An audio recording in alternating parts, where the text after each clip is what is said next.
Hi, this is Nick Duranda, working with Curtis and Zephyr on the Sphinx project. Sphinx is a documentation tool that allows you to create documentation for Python projects or also C and C++ projects. It has a number of different output formats. The one that I've been playing around here with recently is HTML. Big thanks to the Engineering Anywhere tutorial on YouTube. They're the ones that I use to create this test documentation. As you can see, it allows you to create a page here with different links to other pages. They even have subheadings, and you can go directly to those. But for the scope of our project, the thing we're concerned with is the ability to include snippets of code. Now you can include snippets of code, and they are delineated by indentation. You can see here that if you include line numbers, that indentation that you're using to delineate is included in the documentation, or if you don't include line numbers, that indentation is not included. So what we'd like to do is find a way to remove this indentation, or ideally we'd like to find a way to have an option set so that you can control the indentation to the way that you'd like it. That is all that I have for right now. I will go ahead and let Curtis take over. Thank you Thanks, very much. Nick, for introducing Sphinx. Hi, my name is Curtis, and I'm also on the Sphinx Whitespace project. Some of my responsibilities include communication, workflow, scheduling, deadlines, and exploring our options in Python code. Python, developed over 20 years ago in 1991, is a commonly used high-level programming language. Python is open source and available for all uses, including commercial use, and it is managed by the Python Software Foundation. Python was influenced by C, C++, and Java, among others, and emphasizes code readability. The language is actually named after a Monty Python film, Flying Circus, and has many references to the film in example code such as spam and eggs, and in Python documentation, so you might see that sometimes. Python is a multi-paradigm programming language. Python commonly uses keywords rather than punctuation for readability, as you can see here. One notable feature of Python is the use of whitespace for indentation and as part of the coding, rather than curly braces or keywords. So, this part that I'm highlighting, you'll see where there could be semicolons, such as in other coding languages, there are not here. The line simply ends, goes to a new line, and then uses whitespace and indentation for the coding aspects. Python is often referred to as Py or Pi, and is consistently ranked as one of the top 10 most popular programming languages, with some notable users of Python including Google. Here we have Google developers recommending Python and how they use it sometimes.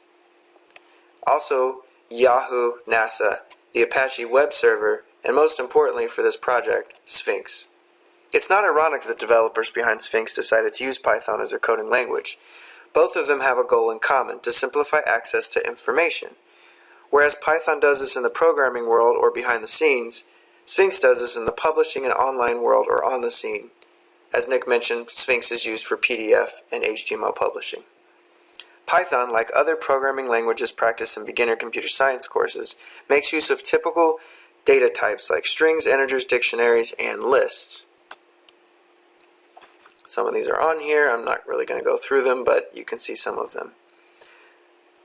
Python also has typical statements such as if, while, try, class, and print. And Python can be used as an object-oriented language, so it also contains programming tools for this.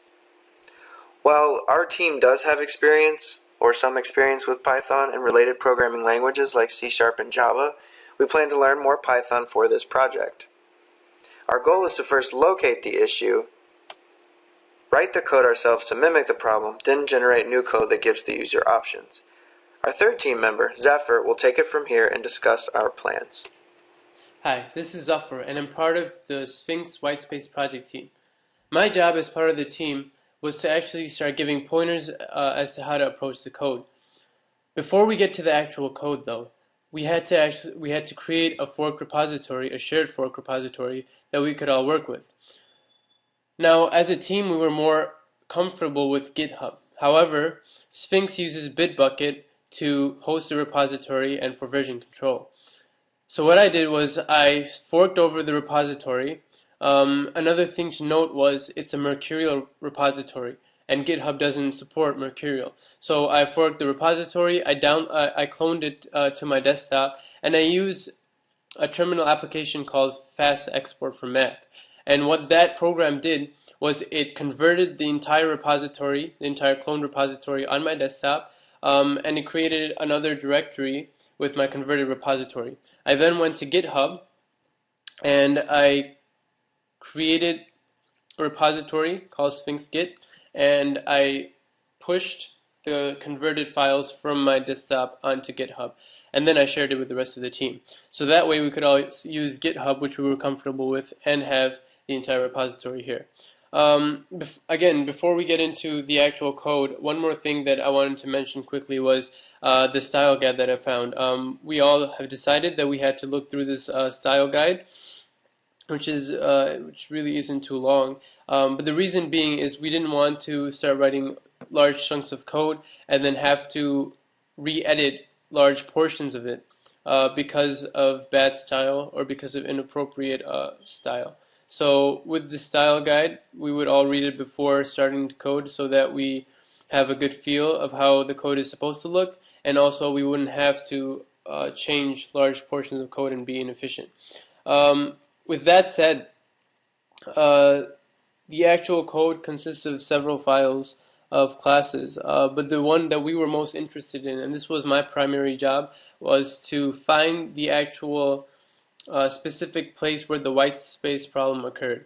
And my reasoning was that most likely it would occur in the writers files of classes, because these are the classes that are actually taking the restructured documents and blocks of code, for that matter, and they're taking this and writing it out to HTML files and writing it out to PDF files and different type of formats. So here's the HTML file, and although I haven't actually pinpointed the exact location yet, what I've reasoned is it's probably going to be in one of the overridden methods or functions in this class, only because this white space problem is obviously unique to Sphinx. So, for example, we have a block of code here that deals with taking Python blocks of code from our restructured documents and writing them out and making sense of them. So I would assume that our problem would lie in one of these such functions, although I have not actually pinpointed the location. And the reason why I haven't pinpointed the location yet is we're still at the phase where we're trying to get used to Sphinx and kind of play around with it and get a feel for the problem. And as you can see here in terminal, I've installed Sphinx. I've downloaded, installed it, and I've also created an initial directory structure.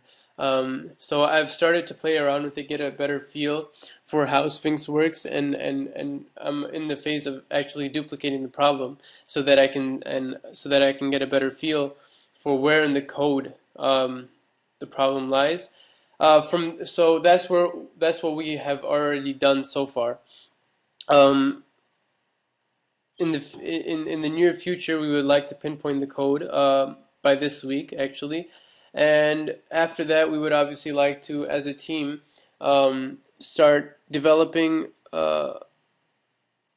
new functions or classes to give users the options to strip this white space, which is our final goal. So that's where we are right now. We have already installed Sphinx. We're playing around with it. We've started to look at the documentation and the code, and we've all started to get familiar with actually coding in Python. So we've been using different tutorials and programs to help us with this process, and so that's our Sphinx Whitespace project proposal.